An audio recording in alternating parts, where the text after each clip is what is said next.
The problem that we face today is that while medications can keep people with Alzheimer's alive a little bit longer, we're not giving them a life worth living. The creative arts can be particularly helpful in this regard because patients are engaged by them.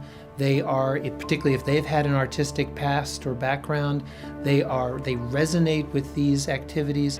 The creative arts are a doorway. Once that doorway is open, wonderful worlds open up. Music and art is just so important.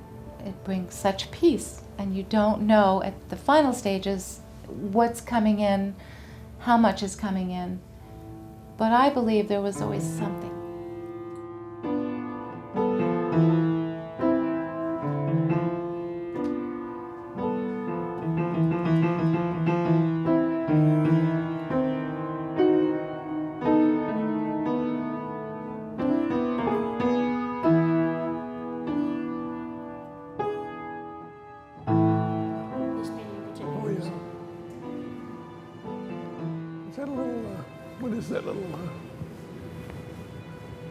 Looks like an axe. Sure. Looks like, I think we heard about butterfly, which was news to me. Oh, that's a butterfly. Yes, I must say I learned something today. It does look like yeah. Oh, and I see something new that I didn't see before. Yes. And that's that little girl in front of the two women. You know, the father or son, whatever it is. But I didn't see her, and she's really, doing something. She kind of blended in a little bit. Is she going to them, or?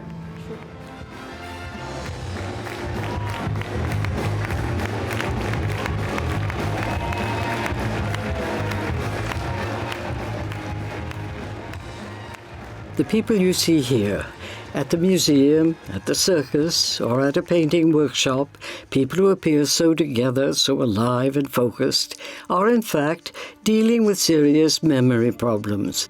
They have lost many of their cognitive skills. They are living with Alzheimer's disease. Their involvement with the arts and other creative activities is now being recognized as a way to help bring them back into more active communication and a richer quality of life. Did you get that? Yes.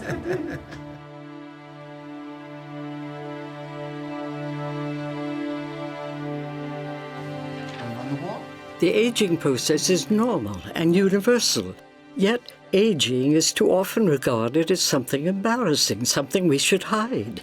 And having Alzheimer's disease or another form of dementia is a frightening prospect.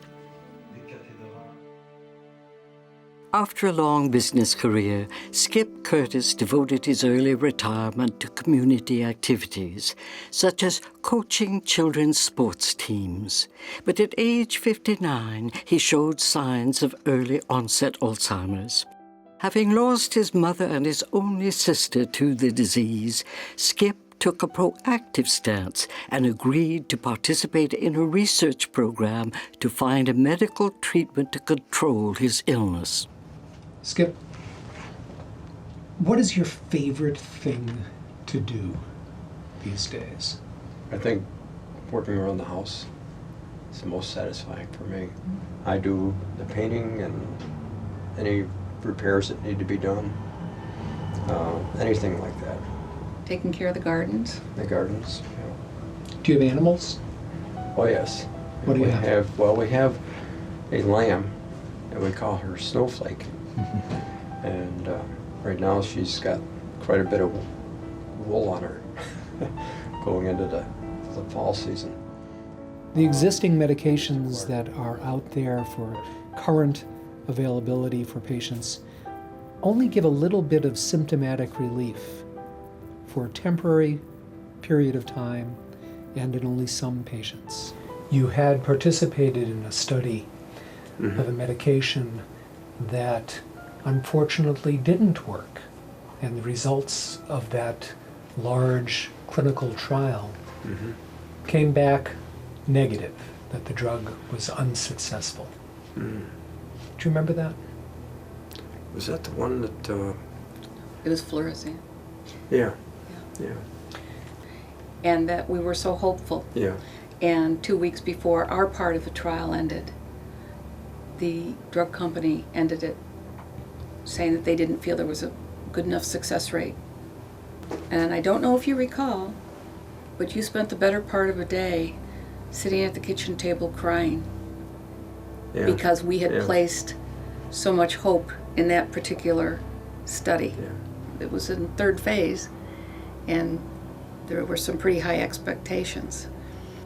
Unfortunately, with this disease, so many people give up or just say, it's not worth it, Right. or I can't do what I used to do. What it sounds like the two of you do is to say, I can do things, Right. and I'm going to take advantage of those things that I can do right now. That's correct. The disease, whose major symptoms include apathy, anxiety, and agitation, affects over 6 million North Americans and half of those who are over the age of 85. In addition to memory loss, cognitive skills are progressively impaired. Families often think these behavior changes are only the result of old age. We're experiencing an extraordinary revolution in longevity. In the 20th century, we gained 30 additional years of life, larger than had been attained during the preceding 5,000 years of human history. For example, in 1776, people lived to about 35. In 1900, to about 47. Now it's 77. It's a worldwide revolution. Well, you know, many people are confused about the difference between normal aging and the disease we call Alzheimer's disease. And it turns out that many people can age normally into very advanced age without losing their ability to think and remember. So we know it's a disease. We know it doesn't have to happen. And in fact, we now define it as a disease which has very specific pathology. Let's look for a moment at what happens in the brain of a person with Alzheimer's. Some doctors call Alzheimer's the diabetes of the brain to illustrate the complex mix of substances that come into the equation. Abnormal proteins and hormones accumulate in the brain and trigger inflammation. For instance, the accumulation of beta-amyloid protein causes the buildup of a gooey material between neurons that forms clumps called amyloid plaques. And the accumulation of another protein called tau triggers tangles of neurocells. These plaques and tangles then destroy normal brain cells, and with them the ability to deal with complex situations and to access memories easily. A good way to diagnose the disease and monitor its progression is to have the patient undergo a brain scan so that the doctor can actually see the formation of those plaques and tangles.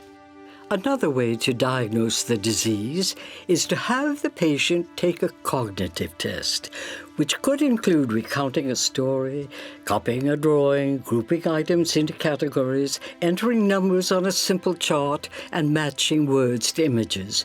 People failing to score at an average level are more likely to be developing Alzheimer's. Sidewalk. Room.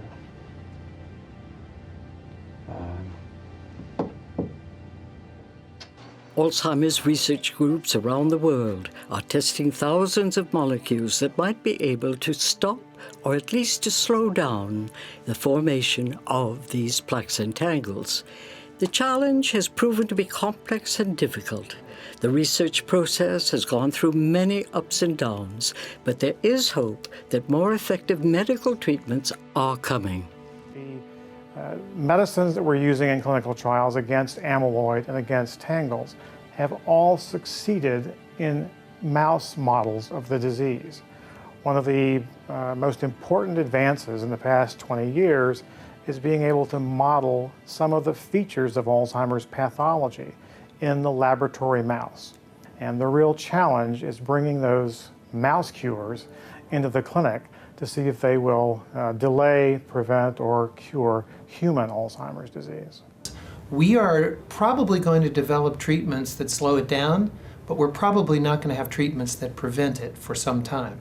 So in a way, what you're going to have is more and more people living longer with Alzheimer's disease and a huge increase in the number of people living with the disease. So I think society has to think about that. It has to think about how are we going to deal with this epidemic of patients who have the disease.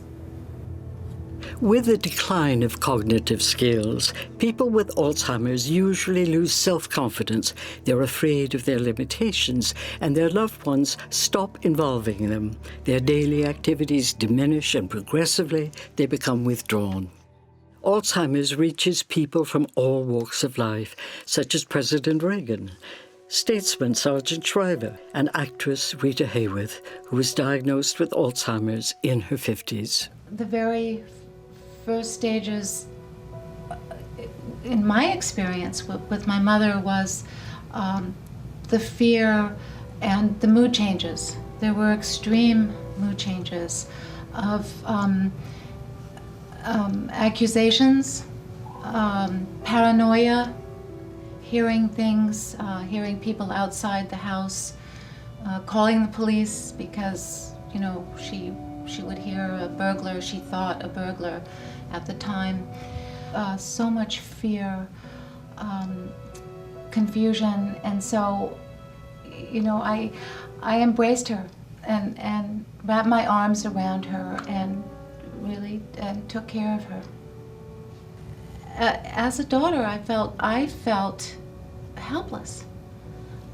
I didn't know how to handle it. I felt it. I found that it was extremely painful. Yet I had to care for her. My mother always loved art, of course, music, dance, the movies, paintings, and in fact, early to middle stage of Alzheimer's, she decided that she wanted to paint. So she got all the equipment and the canvas and the paint set and got the easel, set the easel, put the canvas on the easel and started to paint. And she loved oil. She loved the texture of oil. And so she painted. And I think it brought her a peace of mind and it helped her to relax. So many caregivers, so many people give up with this disease, and it's so important not to give up. I have a wonderful dear friend, Berna, whose mother was a famous painter, Hilgos, in Chicago, who loved to paint, and she painted throughout her illness. Known as Hilgos, Hilda Gorenstein was an active woman who had a long career as a respected painter and sculptor while raising 2 children near Chicago. She was commissioned to paint the history of the U.S. Navy for the Chicago World's Fair of 1933. Hilda was diagnosed with Alzheimer's in her early 80s and decided that it was time, as she put it, to close up shop. She stopped painting, and at the age of 90, she moved into a nursing home. There, her condition worsened. At times, she was more apathetic, at times more agitated. They even had to restrain her when she became a bit aggressive. I first met Hilda in 1995 when I was consulting to this nursing home where she was as a patient. And I was asked to see her because she had periods of agitation. She was withdrawn at other times, not interacting with the staff, looked kind of apathetic.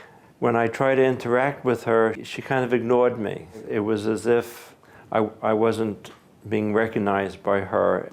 I, as the consulting psychiatrist, recommended a very small dose of a tranquilizer so that she'd be less agitated and be able to sleep better at night. And one day I was just trying to think of, well, why isn't she herself, and is there anything that we could do to get her to connect again? And so she was just very sad and very quiet, and she knew she was not herself and not speaking the way she used to speak.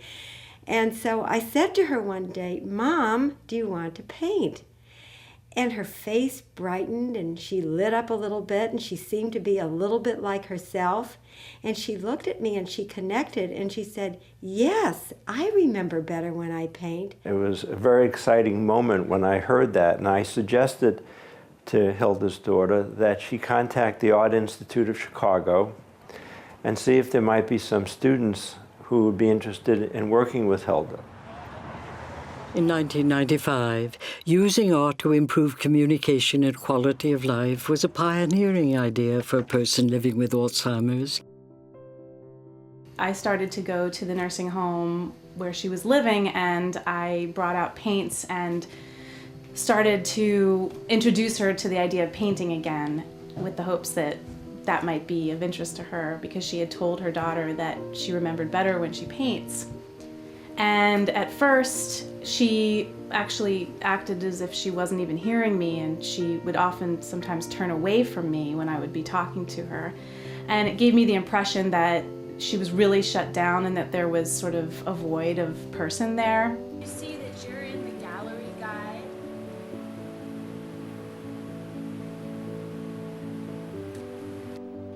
Especially because the people around me at the nursing home seemed to feel that either the lights were on or the lights were off, meaning that either you're capable of engaging or you're not capable. And they really believed that Hilda was not capable of engaging in a real deep, meaningful way. And having not had much experience with people with Alzheimer's, I was hesitant to be pushing myself on somebody. I felt ethically that wasn't right.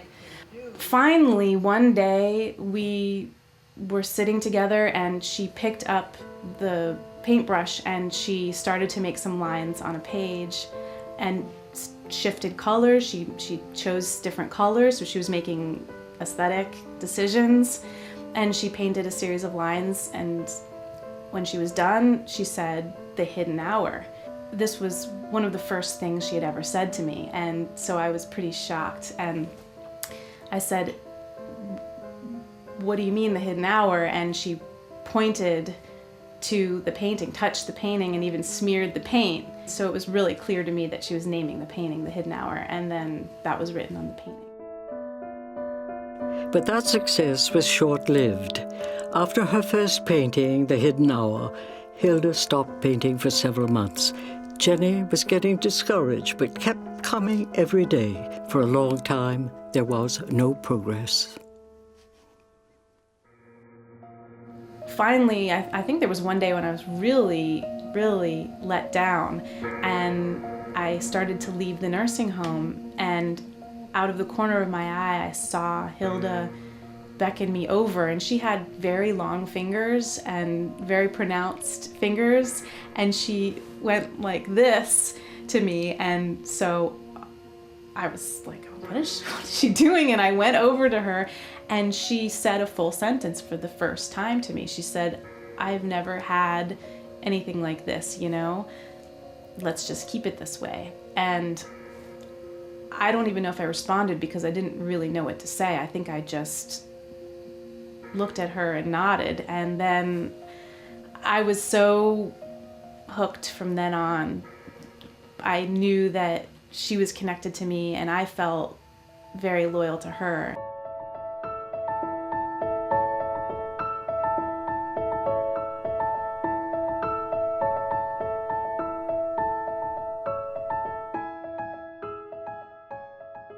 She sort of came alive. I mean, there was more expression on her face. I was able to communicate a bit more with her. And Jenny and then several other students began coming to the nursing home and working with Hilda. Well, a lot of times when I would arrive at the nursing home, she would be agitated for some reason. Either she was given a bath or given medication that she didn't want to take. And so I would notice her mood would be anxious, she would be anxious, she'd be trying to stand up, sitting down, standing up, not quite sure what she wanted to do. And a lot of times during those moments she would sort of command us, and she'd say, "Quick, quick, quick." That was something that she said quite often. And so we would rush to set up her art materials, and it almost felt like the minute she got that brush in her hand, her concentration became focused. Her eyes would be wandering all over the room, kind of lost, and then all of a sudden she had a focal point, and she would really concentrate on what she began to do, which was to start painting. Painting immediately slowed her breath down, and then her mood would shift. She went from being agitated and anxious to much calmer and much more receptive to communication.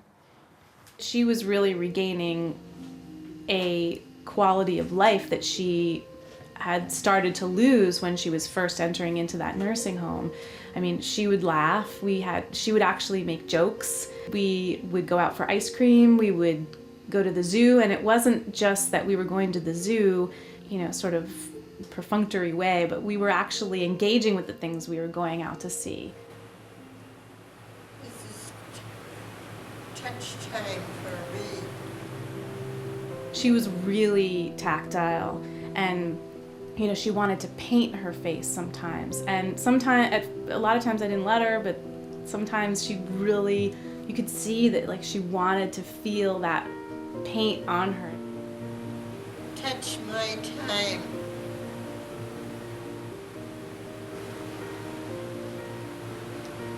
I just want to say another touch so that I will have my touch will be right.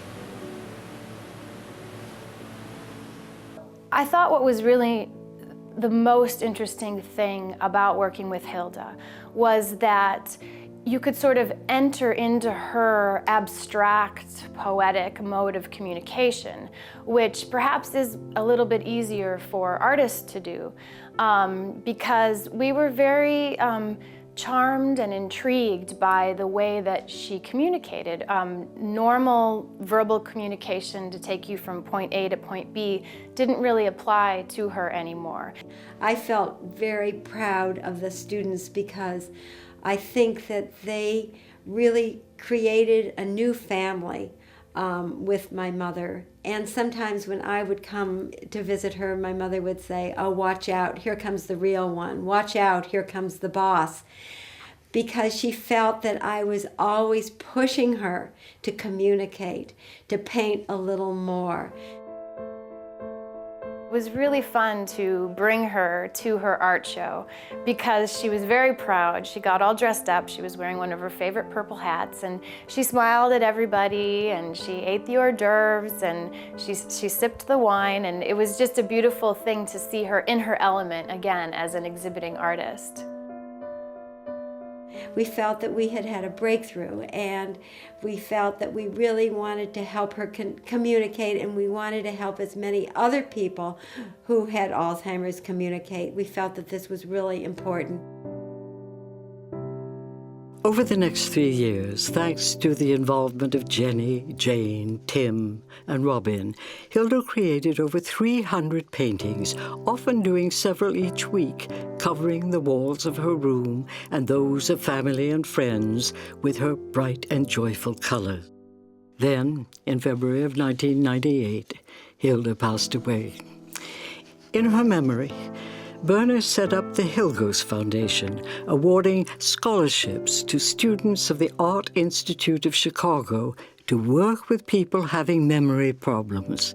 Since its creation, over 40 students have received this award and launched a movement that has spread much further than Chicago.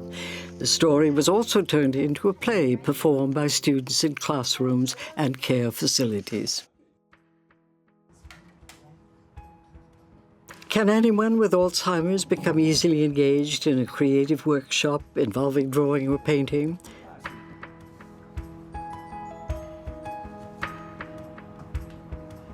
What makes this work? Yes.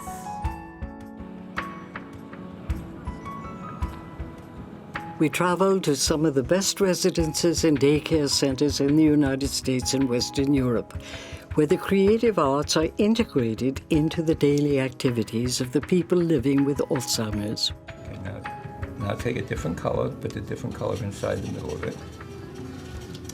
What color you like now? Blue? And one more thing I have to give you. What was I up to? What is that? A face. Whose face is that? There you go. What I notice about art and how people really come alive when they use art, when they use paints or clay or any of those kind of medias, it's less of me and less of the resident assistants doing for them, you know? It's what they do. They're allowed to be so creative. They're allowed to put their feelings into it. So it really brings them out, and, you know, with them living in the moment and how they're feeling now, you know, it's amazing to watch them come out.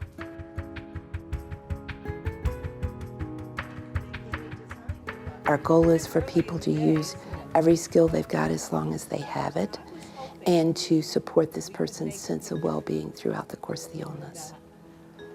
We connect with the person, with the human being that has that illness. They are not defined by their illness. They're defined by their personhood and who they are as a human being. You know, when someone is painting a picture, that's using a motor skill.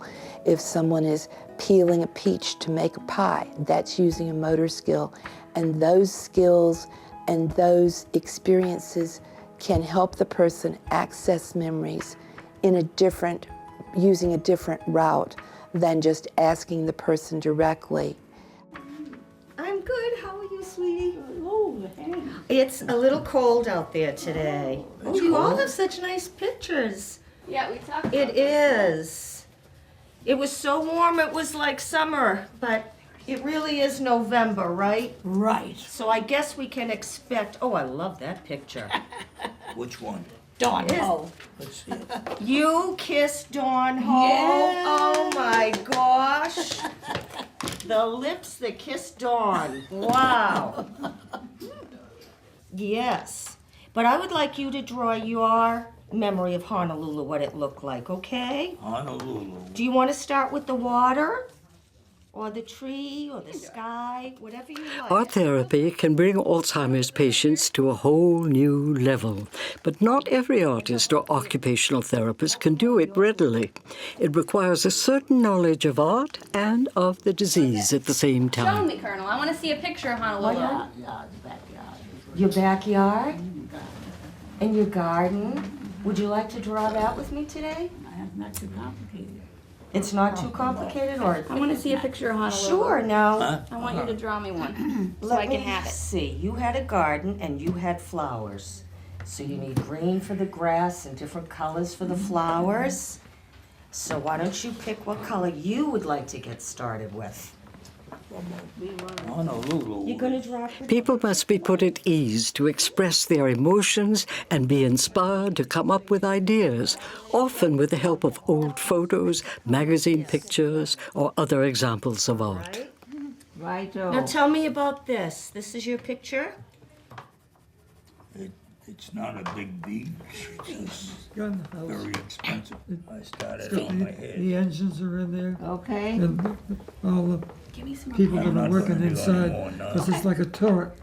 I'm looking for a man. I know that's now. not very much to This worry man's coming about. along, but he... Okay. Oh, look at this, dear. Okay. And show the other people in the crowd. Yeah. You like it, Mary? Wow. George, thank you so much. Thank you, George. I love that. I'm going to hang that up in my office, okay? Sure. I'm going to get a nice frame for it. Good. Thank you. You can see their self-esteem and their mood change. And to me, that's more important than, you know, whatever colors they want to use. We know the sky is blue or sunset colors. If they use black because they feel sad, you know, that's what I want from them. I want them to do what they feel. Nurses come in and doctors, maintenance people, housekeeping, they all want to come in and watch and see what's going on with this class when it ends, you know. They're all amazed because they see these people in such a different way every day.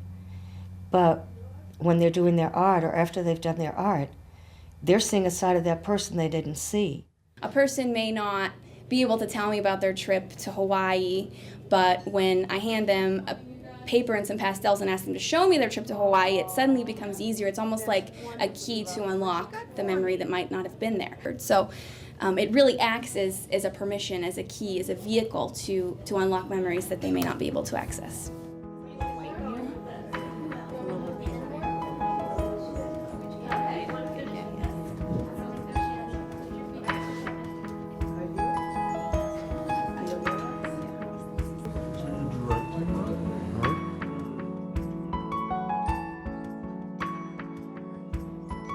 This is the first time I've ever seen her engaged in an art project. It's not something that she's ever done throughout her life.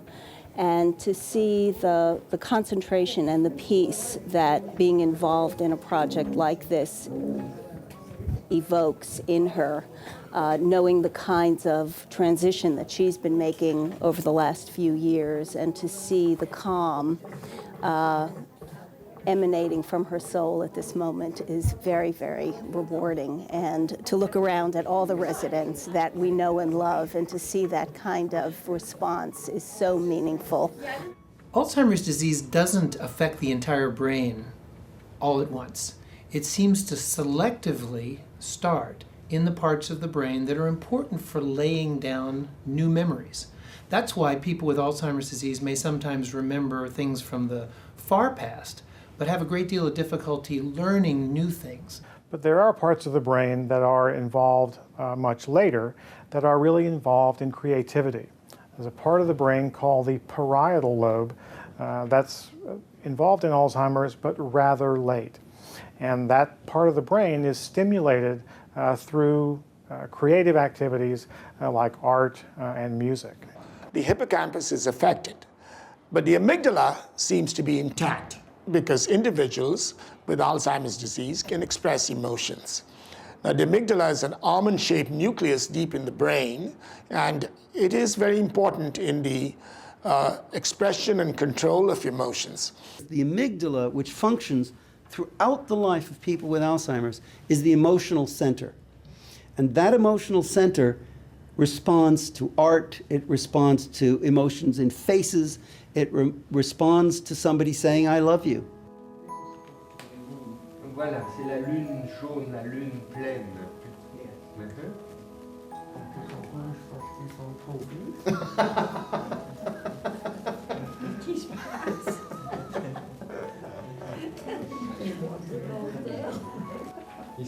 Here, you're trying to give shape to a fragment of that story. Since you told me earlier, I love poetry and I'm looking for this moon on a sky. So here we have the sky. This is the moon. You've started designing a hilly pasture and the sea in the distance. Here too, it's very small. I wanted to do that, but I blended it in too much. No, look, we're trying the same idea again through this form with its base. You see it here again, but bigger. Je vais essayer d'accompagner par une proposition. I'm trying to help and support the person in an artistic quest.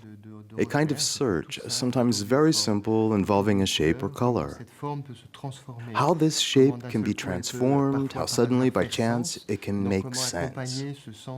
So it's a question of letting the sense emerge and how to reinsert that shape or color into the artwork.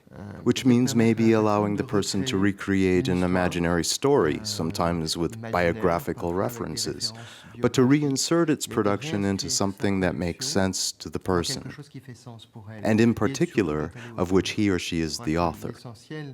I think what I'm essentially doing is based on this idea of person and author.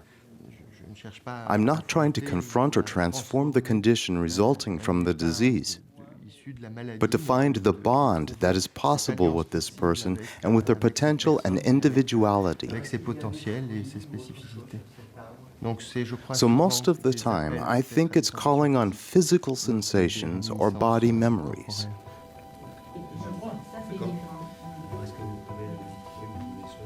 The creative arts are a doorway. Once that doorway is open and the caring, proper, knowledgeable stimulus delivered by a facilitator who understands the wonderful power of creative arts. Once that stimulus is delivered to the person through that doorway, wonderful worlds open up. We know that they take in color, form, shape, and they process it in some way that is real, that's in the moment, and it translates in an Alzheimer person's brain to have some meaning. The creative arts are an avenue to tap into a nonverbal, emotional place in a person. When they're given paint, markers, any kind of media for art making, and their hands are involved, and their muscles are involved, things are tapped in them that are genuine and active and alive that don't get tapped in our normal day social interactions, where we sit at a table and we make conversations over a meal, or we read a newspaper article and then talk about the headlines of the day. So the creative arts bypass the limitations and they simply go to the strengths. People still have imaginations intact all the way to the very, very end of their progressive disease. You can bring art to people with Alzheimer's, or you can bring them to art.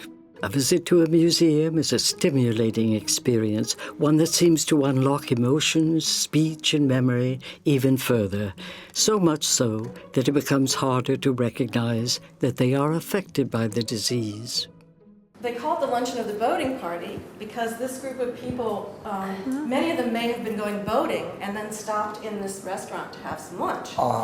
So that's why this gentleman is wearing kind of a boating outfit, kind of a working, he's got his arms free for rowing the boat. And then this gentleman over here on the left wearing the same kind of shirt is the man who you rented the boats from. He sort of looks like he's in charge. Yeah, doesn't he? He does kind of have that look, doesn't he? Throw the shoulders back. Right, yeah, that's true. That's a good observation. But it must have been very hot there because they wear a lot of straw on their head. There's probably a lot of sun out in the river. When you were out boating on the river, you probably needed some protection from the sun. Because I've seen other paintings that Renoir did of people actually in the boats, and they usually wear those same straw hats. If you look at these whites, the white areas of the painting, they're very beautifully painted. Did Renoir and Lautrec, did they imitate one another? I think Lautrec would have been influenced by Renoir, because Renoir was a little older. Yeah, because there's a sort of a sameness. Yes, yes. You know. Similar subjects. Yes, yeah. Although Toulouse-Lautrec was more likely to do inside, you know, in the cafes at night and the gas lights and all that. Whereas Renoir was much more of an outdoor in the sunshine kind of guy.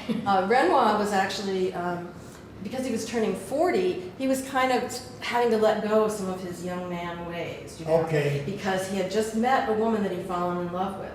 And in fact, maybe that's why there's such a lovely depiction of this young lady in the picture. Just because she was the woman he later married. He had just so sweet. Flowers on her hat, the doggy in her hand. They are young people. You feel like people. you'd like to meet her? She's the person you would like to get to know? It's interesting how he puts her in the corner, but your eyes are just drawn to. And he's drawn to her. Excuse me? He's drawn to her. Yeah, you can tell that the artist was drawn to her, definitely. Yes. He pays a kind of loving attention to her. Even her hat has the most elaborate decoration on it. Yes. Sort of looks like one of my bachelor parties. One of your bachelor parties? Have you been there? In 1923. Have you been there to the Seine River? No, I haven't. I've seen a lot of pictures of how it looks now, but I haven't actually. Buy your ticket. Buy a ticket. Get going. When are you going? Oh, I've been. I you've went when been I was there? single, and I took Liz there when we were married. Did you really? Oh, sure. I used to save my money and go on a trip and stuff like that. Did you ever ride those boats on the Seine? The Louvre is the latest institution to have joined a partnership program created by Artists for Alzheimer's, an organization dedicated to bringing art to people living with the disease. From the Museum of Modern Art in New York City to the National Gallery of Art in Australia, this very successful initiative has garnered worldwide attention and acclaim, changing the way in which the general public views Alzheimer's disease and making it a treatable condition. The idea was that they participate and we do something together. We try together to look for what the painter wanted to express. On our side, among the association team members, it meant doing art history research, starting with different approaches to interpretation, why so many characters portrayed, what was he trying to say, or things like that. I ask the patients very open questions. How do you feel? What impressions? Also the characters, what feelings could they be having, expressed in their features? What's going on? What's the story? Compared to her, the Mona Lisa is a shrew. Really? I think so. Anyway, she has a face you can't always trust. Well, she's got something. Innocence. Yes, innocent. What did you say? Innocence. Innocence. You feel sorry for her. Something must have happened to her. You don't know what, but you feel sorry for her. You don't feel sorry for the Mona Lisa. I don't know. Jesus, too, will give his life to save souls and will undergo... Of course. That's his destiny. The destiny of Jesus in the arms of the Virgin. Right. Jesus in the arms of the Virgin. There's a reminder. The grapes refer to the destiny of Jesus. She's looking at the baby Jesus. Is she looking at the baby Jesus? I think it's interesting that Jesus and the child are looking at each other. They're telling each other things, but we don't know what. Yes. He's talking to the Virgin, but she doesn't answer. Her eyes are modestly lowered, but there's something that's being said or not being said. You see, there seems to be more things being said between Jesus and his mother. And there's great interest from the baby. The baby's watching. It interests the little baby, huh? What people talk about during this experience, this discovery of artworks, are elements of their personal life stories. They're very sensitive, based on my experience at the Louvre, very aware of things. It creates an echo. And it's something very particular, always individual, impossible to anticipate. A bed, the Virgin, she was praying, a lily. You know, it was normal, quite normal. And further away, there's the angel who comes with a pointing finger to announce something extraordinary. And there you have it. The information is still there, but what's missing is the path. What you have to do is open up a pathway so the person can recover a memory that's there, but they can't readily recall. I think that's what art is. It's the stimulation that enables the recovery of memory, the reconnection. You bring a person who is suffering perhaps from Alzheimer's, you put them in front of a painting. Somehow, the painting says something to them about its scale, about the color, about the vibrancy of the picture. Somehow, they begin to have a dialogue with the picture. If that dialogue is opening a door to communication, it allows us to see through the door, see into them, because they are telling us, they are saying things about themselves that gives us an understanding of where they are, of their condition, and what we can do to help, perhaps in no other way. The positive impact of these visits to museums is now being studied in detail to see if these art experiences can significantly reduce the symptoms associated with the disease: anxiety, agitation, and apathy. Out of his ordinary life, which is not as exciting as it used to be. When after something like this, he's brighter, he's more interested. It's stimulating. Visits can also be organized to local museums that are closer to the patient's home or residence and have easier wheelchair access, and can provide as much stimulation and interest in terms of art as renowned institutions. Crochet a carpet? Oh, not that much. I like them too. And yeah, it has a lot of depth. Right.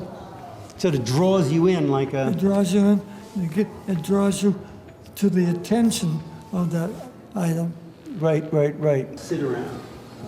Did you enjoy this?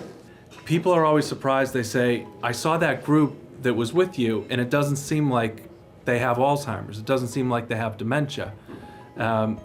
Or they say to me, okay, does that group have very early stage dementia? And they're surprised when I say, no, these are people with mid to late stage who've had Alzheimer's related dementia for maybe 10, 12 years. The reason why you see the person and not the disease is because we don't test these areas of the brain. We don't test parts of the brain that deal with sequencing things or putting dates in order. Or we don't test them, we don't say, what did you do this morning? And that is because you're not relying on short-term memory. Short-term memory, which is the biggest problem, generally speaking, that people with dementia have, is completely irrelevant. Short-term memory is completely irrelevant when you're enjoying a masterpiece or you're listening to a symphony, you're listening to something from Bach. So what happens is you get the person comes to the forefront and not a bunch of symptoms. What medicine has come to be impressed by is the therapeutic potential of the use of art, as well as and creative engagement, as well as the impact on just contributions to the culture and feeling good and well-being, which are extremely important in their own right. We give people the term patient the minute they get a diagnosis, which is ridiculous. Just because I hurt my knee does not turn me into a patient. It turns me into a person with a problem knee. When I go to the doctor, I'm a patient. This terminology of patient reflects a nihilism and a fatalism and a stigma about Alzheimer's that is causing a lot of the problem for those living with the illness. Family members arrive on our doorstep and say, my husband has Alzheimer's, he can't do anything, he can't. And when I say, I will do as little as I can for him, they say, what do you mean? And what I say is, he can do a tremendous amount. There are certain things he can't do. And if I do those things, he'll be able to do all the rest. And all of a sudden they say, you mean my father can get dressed? My father can eat by himself? My father can dance? My father can still play the piano? And I go, yes. Estelle Mushebach is not only still playing the piano at 96 years of age, but she sings and paints, and she loves to dance. Her lifestyle defies the stereotype of many Alzheimer's patients.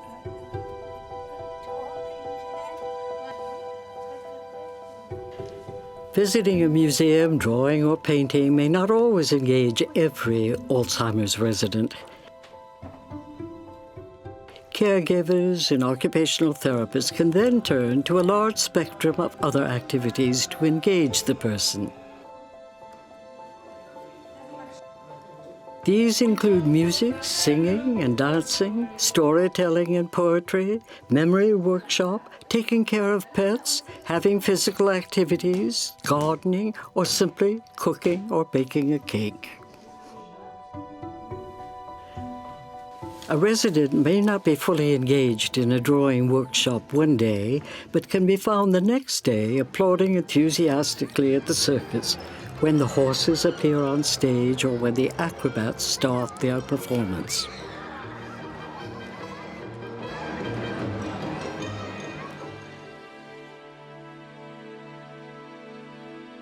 The problem we face with families is that they begin with this negative attitude that the person is no longer there.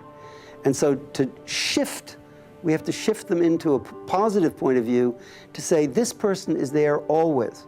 If I help that person paint, they'll remember better. If I help that person drum, that person will be more present. If I help that person do crochet, that person will be more present. We have to help the families understand that the person is still there. Then the families treat them with greater respect, greater dignity, and the people themselves have a sense of who they are, which is a magnificent thing to see. You have a Kodak Brownie camera? That's me.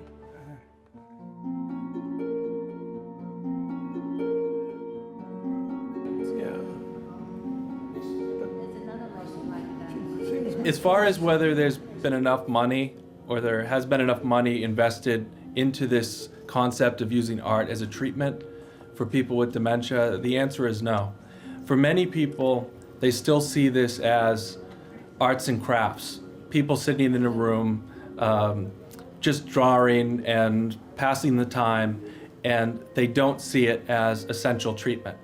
The research that has come out has shown that many of these things, going to museums, painting, poetry, are just as effective, if not even more so, than the drugs that have been released.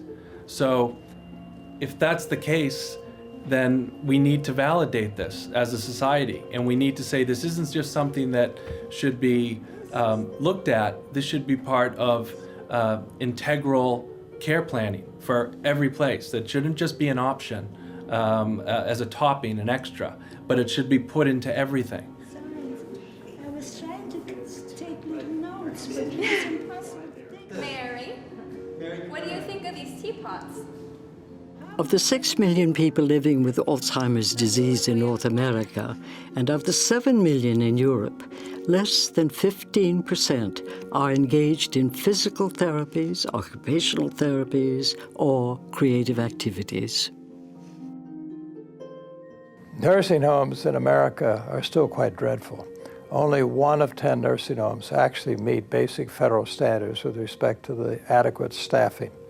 So the idea of staff really having time to spend time with their patients, devoted to enriching their lives, is very unlikely, unfortunately.